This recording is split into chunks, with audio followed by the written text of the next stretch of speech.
Good morning, Indonesia. I am Eugenia Nirmala Maheswari from SMP and today I will be reporting about President celebrates Independence Day in Indonesia's unfinished new capital.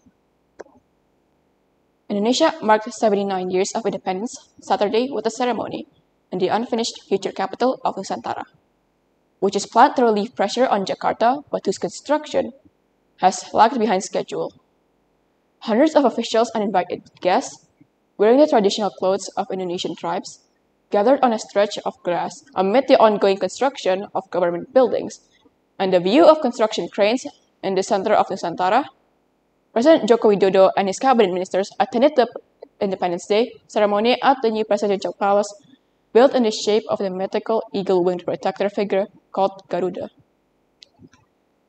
The newly elected president, Prabowo Subianto, also attended the ceremony. During the event, he sat front row beside President Joko Widodo, on the stage specially prepared for important guests. Other high-ranking officials and community leaders also participated in the ceremony, secured strictly by the Presidential Security Force, or Pas Pamres, the Indonesian military, or TNI, and the National Police, or Polri.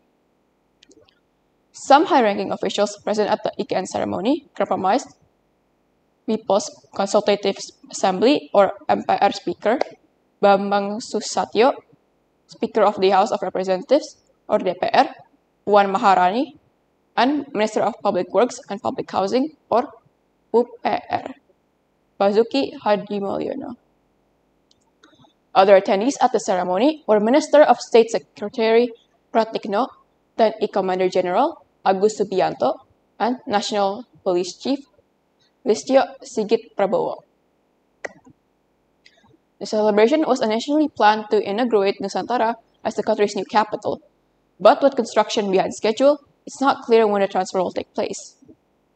Widodo said early in the week that 8,000 guests would be invited, but the number was later reduced to 1,300 because the adequate infrastructure was not yet in place. The celebration at the new state palace on the island of Borneo was held simultaneously with a celebration at the Merdeka Palace in Jakarta that was attended by Vice President Ma'ruf Amin.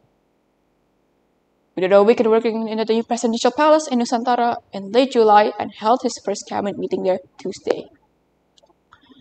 More than 5,000 officers from Indonesia's police and military were deployed for the ceremony, and 76 honorary flag bearers marched behind the national red and white banner. The construction of the new capital began in mid-2022, spread over an area of about 2,600 square kilometers carved out of Borneo's jungle. Officials say it will be a futuristic green city, with abundant forests and parks, powered by renewable energy sources and using smart waste management. But the project has been dogged by criticism from environmentalists and indigenous communities, who say it degrades the environment, further shrinks the habitat of endangered animals, such as orangutans, and displaces indigenous people who rely on the land for their livelihoods. Since construction began, 7 groundbreaking ceremonies have taken place for the construction of the government and public buildings, hotels, banks, and schools. With a population of about 275 million, Indonesia is Southeast Asia's largest economy. Most of the new capital's investors are Indonesian companies. The government is contributing 20% of the $33 billion budget and relying significantly on private sector investment. For the rest, to attract investors, Widodo recently offered incentives for the new capital, including land rights lasting up to 190 years and generous tax incentives. Widodo, who has led the country for 10 years, will leave office in October. The team and I, reporting from the school, have a nice day.